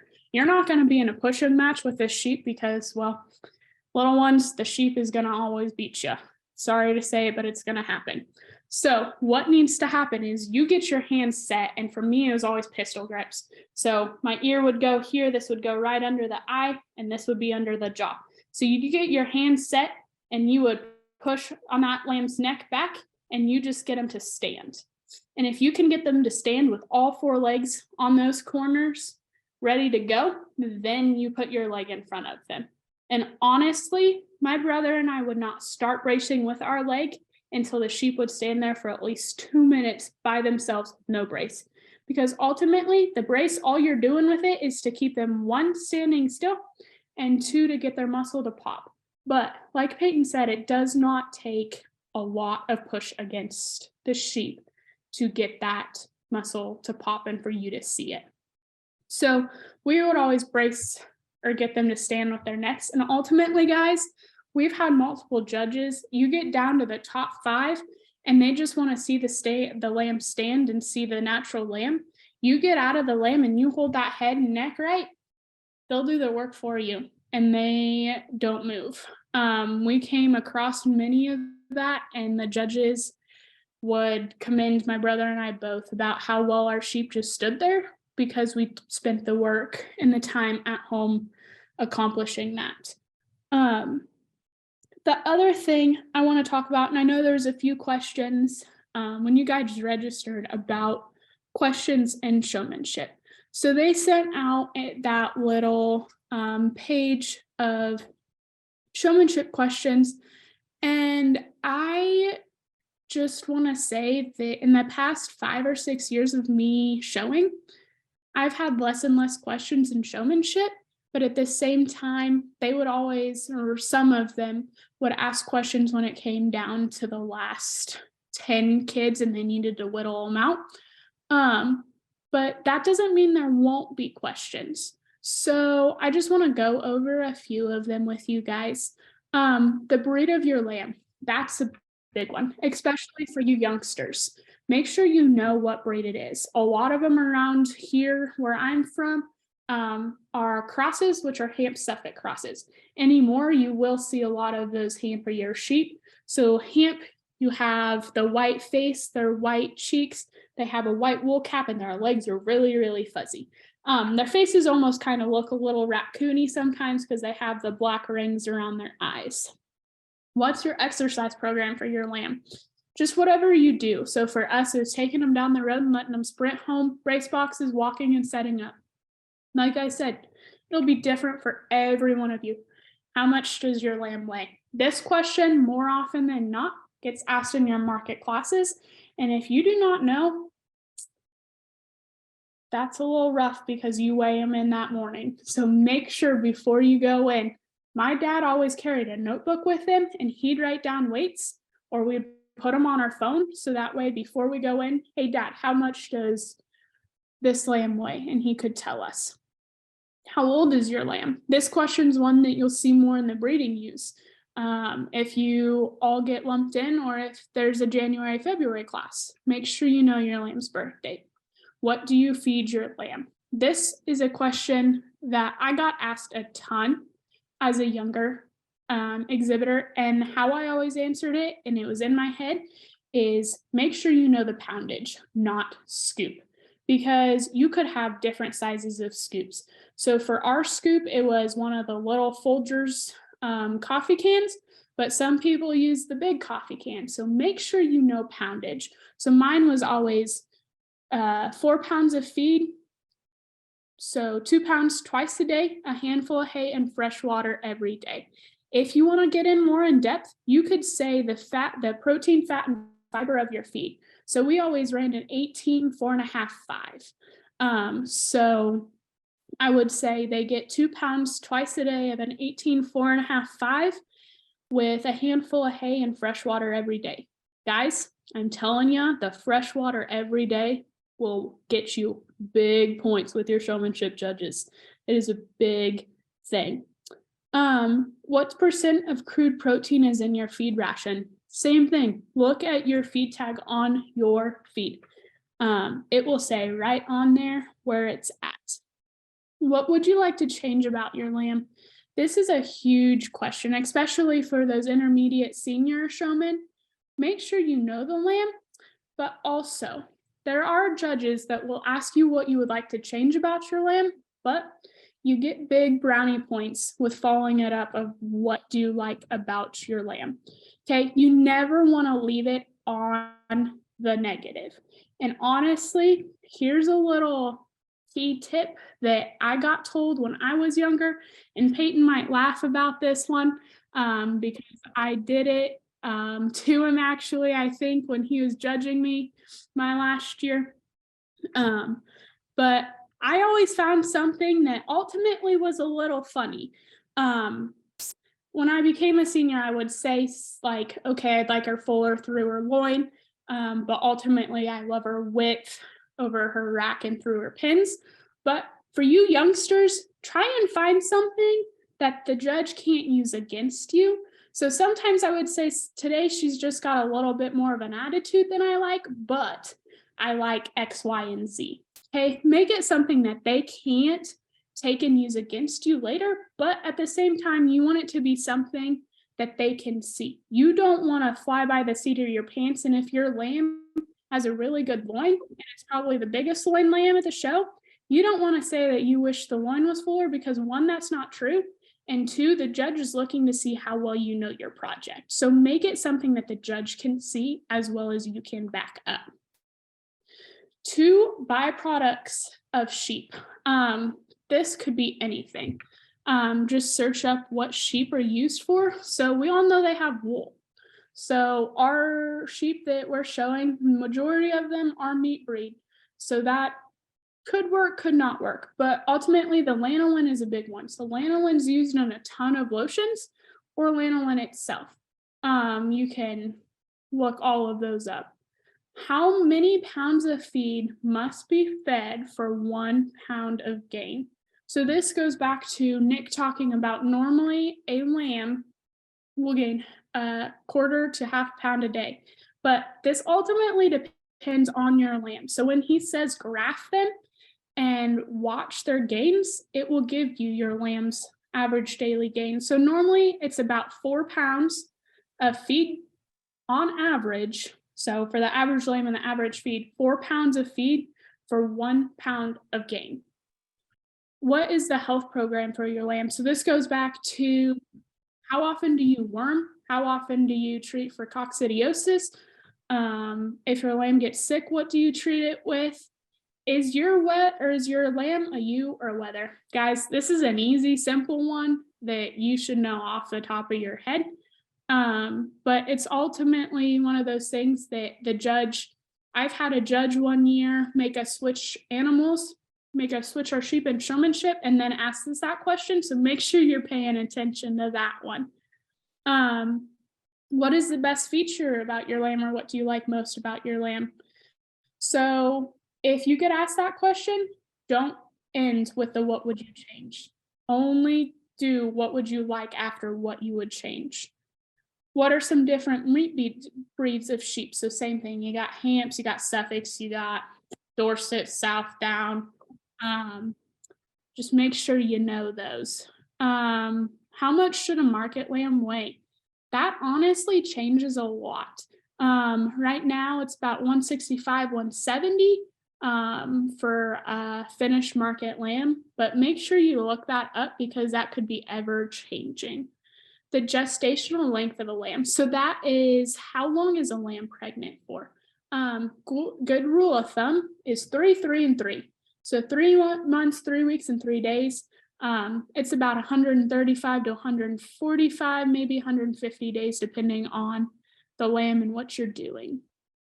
Average amount of back fat. This is one that I got asked and I did not get it right the first time. But if you honestly do not know, it is better to say, I do not know. That is a good question, and I will make sure and look it up as soon as I get out of the show arena. Do not try and fake your way through it because they will know.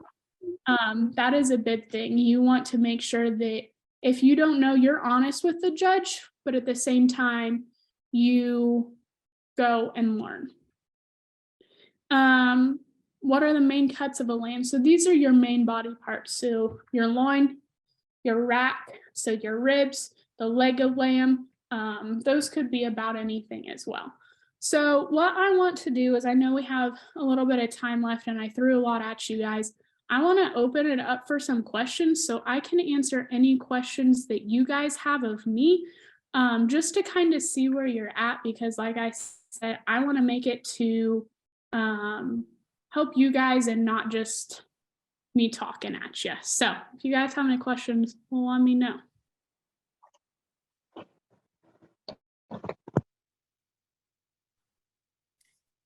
I would say at this point, if anybody has questions for Hannah, you can just go ahead and unmute and ask that. Probably be easiest. But there is one dropped in the chat box that says how to choose to show in market or breeding class. Okay, so it comes down to the show rules. And make sure you know those, because some places, if it is a U, it can only go to a breeding class. Some shows will allow use in market, but that ultimately is up to you. We had shows that if it was breeding or market, a lot of our ewes we would put in market just because they were more market ewes. However, my brother loved breeding, so he would put his ewes in breeding. But like the Kansas State Fair, you can put ewes in market. However, at our Kansas Junior Livestock Show, the ewes must go in the commercial ewe class and are not showed in market. So it ultimately is up to you and what the rules are. And so just make sure you know those, as well as what you want to ultimately accomplish for that show. As far as, I just saw the one pop up on back fat, same thing, kind of depends on the lamb, but on average, it's a quarter to half. So basically, if you want to feel the back fat on a lamb, the thing that I was always told, you don't want them super fat because fat on sheep is disgusting. So if you take your hand and kind of make a loose fist and rub your fingers on the back of your hand, that's kind of what you want your sheep to feel like. You want to feel ribs, but you don't want to feel both ribs, if that makes sense. Ooh, I like this question. How can you tell if you're overstretching your lamb when it's still bracing? I forgot to tell you guys this, but what my brother and I did is we made shift. We got like an old mirror and put legs on it, and we would stick it out in our arena or where we were working to watch. What the best rule is you want back legs at an angle, their hock to curve, and then back legs to go straight down. Front legs should be coming straight down as if they were naturally standing. What we would always say is if they were overstretched, your front legs, instead of being like this, coming off the lamb's shoulder, would be angled, and their back legs would be angled, and we would call it we were supermaning the sheep, or their belly was going to touch the ground. So ultimately, you want them to look as natural stance as they do as if they're standing in the pen. So if you have parents out there or friends out there with you and you don't have a mirror, I was always a visual learner. Ooh, words are hard, guys. Sorry. And so my mom would take pictures of me and then show it to me so I could see what she was seeing, and that helped a ton. But ultimately, good rule is that your front leg should be coming straight down and not over stretching to where they're both at an angle. Would you use melatonin supplement day of show? That is totally up to you. However, this comes with a warning. Practice at home if you want to give your sheep melatonin. Okay. Because if you just give them melatonin day of show and they're not the way they work at home, then you're both going to be a mess. What we found to use the best is it's, as far as supplement wise, it's from Stock Show Secret. It's a pace and it doesn't make them tired, but it relieves their stress level. But Mamas, get you a bottle of lavender essential oil. All of our sheep that were hard to shear or a little more what you could call high strung, in their ears, we would do 1 to 2 drops in both ears of lavender, and when it would calm them right down. We would just get the big bottle from Walmart of the nature whatever, and use that. And that was a secret that we got told probably 2-3 years ago. And every high strung lamb that we took to a show or could not shear, we would do 1 to 2 drops of lavender in their ear, and it worked like a charm. I personally never melatonined a lamb at a show because for me, I wanted them a little more high strung to show, because then I knew they were going to walk in the show arena. However, if you have a youngster or you have one that you're afraid is a little too high strung and a little too crazy and they might get away from them, go ahead and give them the melatonin. However, you make sure and practice with them at home or move to a different spot of the area you're working them with to make sure that it's not going to throw 1, your exhibitor off, and 2, the lamb off. Practice makes perfect, guys. So just make sure you practice like you are going to at the show. So I think that's the last one in the comments or in the chat. So do any of you guys have questions for me? Just shout them out. How far could you lift up the sheep's head? Okay, so as far as, do you mean picking them up, like propping them up, or standing there bracing? Standing there bracing. Okay, standing there bracing, you want them natural. So when I first started showing, they would tell you to pull up on their neck because you wanted them kind of longer necked. Now you want them standing as natural as one can get. So ultimately, do not pull up, just kind of rest your hands there and hold their head.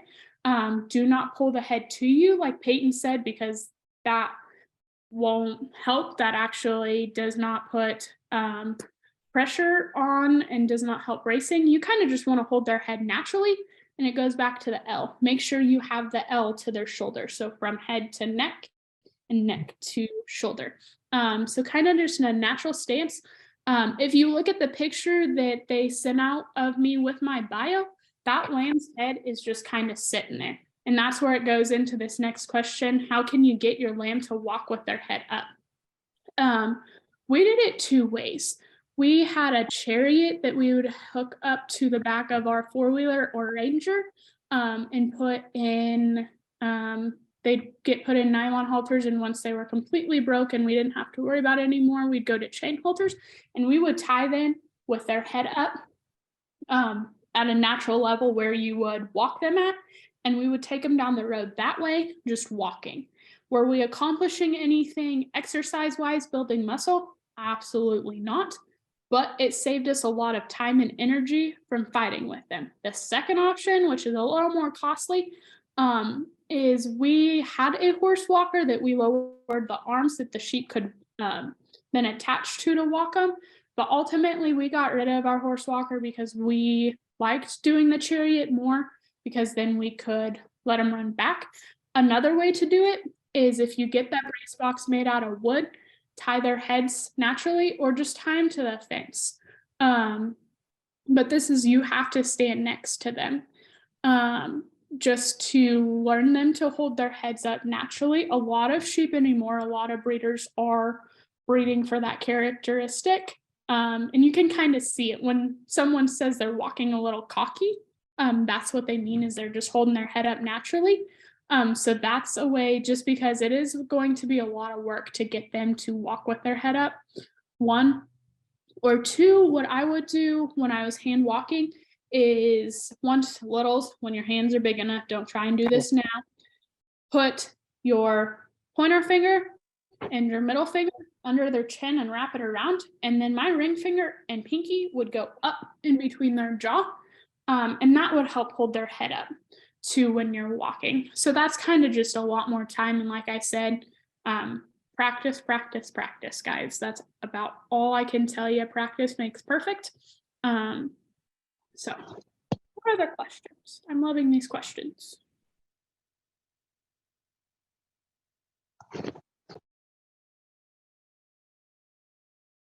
What am I running to get through?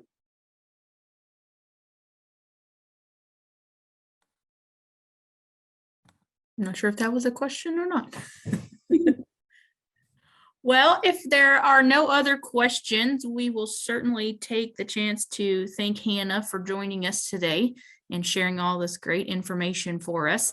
We sure felt like we had a great group of presenters to share with you guys today. And so I'm glad that you guys took a couple hours out of your afternoon. We knew it was going to be a long session, but we felt it sure was valuable. So with that being said, we have the date of our next Sheep Across Kansas scheduled, and that is going to be on a Monday evening on May 1st. This will cover daily care practices and health management and care.